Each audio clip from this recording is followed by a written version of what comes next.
Bruno, fresh from training obviously, and the build-up to the game against Ireland. It's going to be a warm day tomorrow.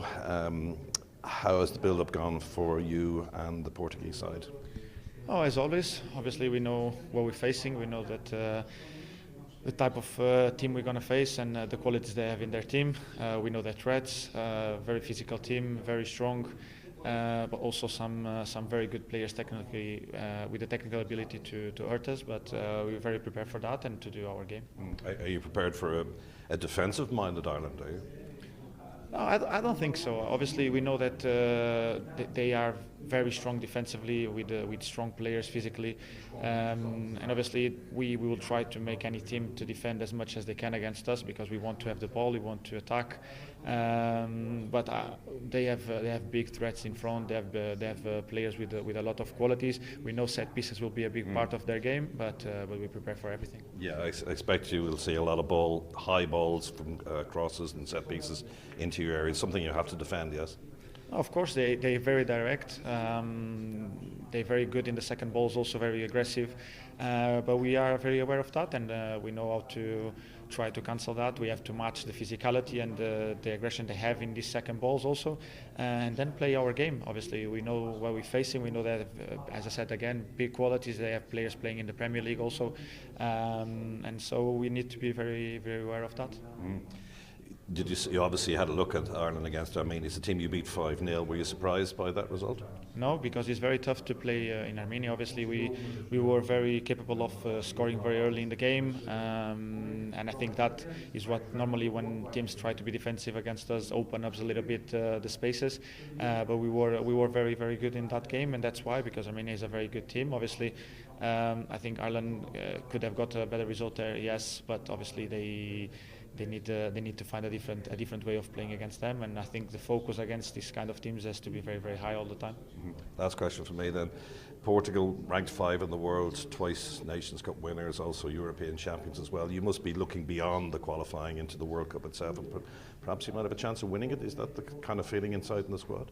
No, obviously, we always look at the game ahead, and that's what will give us the next step to try to be in that World Cup. But obviously, is the dream for the Portugal nation, not only for the Portuguese players, and the dream will always be there. But to get a chance to dream and to live that dream, we need to win. We need to win tomorrow. Roberto, obviously you've started very well in the group. A couple of decent wins as well. What are you expecting from Ireland now on Saturday night?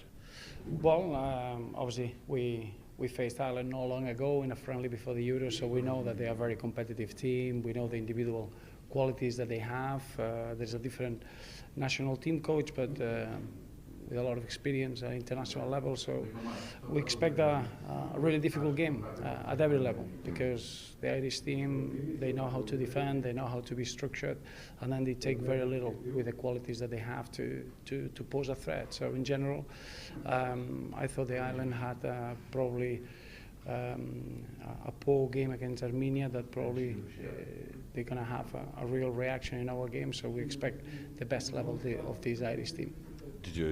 Were you surprised actually how Ireland fared against Armenia, considering you beat them 5-0? No, I think what we need to put into context is the difficulty of going to Armenia and having to play your second game in the camp. We were very aware. We had to focus on what we were going to face there. In our first camp, we had 2 away games, and we know the difficulty of the second game. I think obviously Ireland played at home. It was a demanding game, and then the trip to Armenia plays in the Armenians' hands, because they are at home and they play 2 games at home. And I think that's the difficulty of this group phase. Only 6 games. There's small margins, whether you play the second game, whether you play the away games. But at the end, we know what the quality of this Irish team and historically how competitive are in this type of qualifying games. Looking at the Irish squad, is there anybody in particular that you'd be wary of? Obviously, Evan Ferguson has moved and played well at Roma recently and scoring goals as well. Do you think he's a threat? Of course, no. I think it's not just one player. It will be a big mistake by us just to highlight one or two players. We know that the passion. I manage a few players that they represented the colours of the Republic of Ireland, Seamus Coleman, James McCarthy. I know what it means when they go to a national team, and it's not a question of the individual qualities, it's what the team is prepared to do to be competitive as a group, as a unit. They go until the last second. They're capable of having a great discipline, and that's what we expect tomorrow. Okay. Final question from me: how's your build-up been, and have you any injury problems? No. Obviously, we lost a few players before the camp. João Cancelo, João Neves. They cannot be with us from the previous camp, but we recovered Nelson Semedo, Rafael Leao, Diogo Dalot, and Chico Conceição. I think we opened the group. We are not relying on 23 players anymore. I think it's fair to say that we got 35, 36 players, and at the moment the preparation has been really, really good. And as you can see with this weather, I'm sure that the Irish team will enjoy the game tomorrow.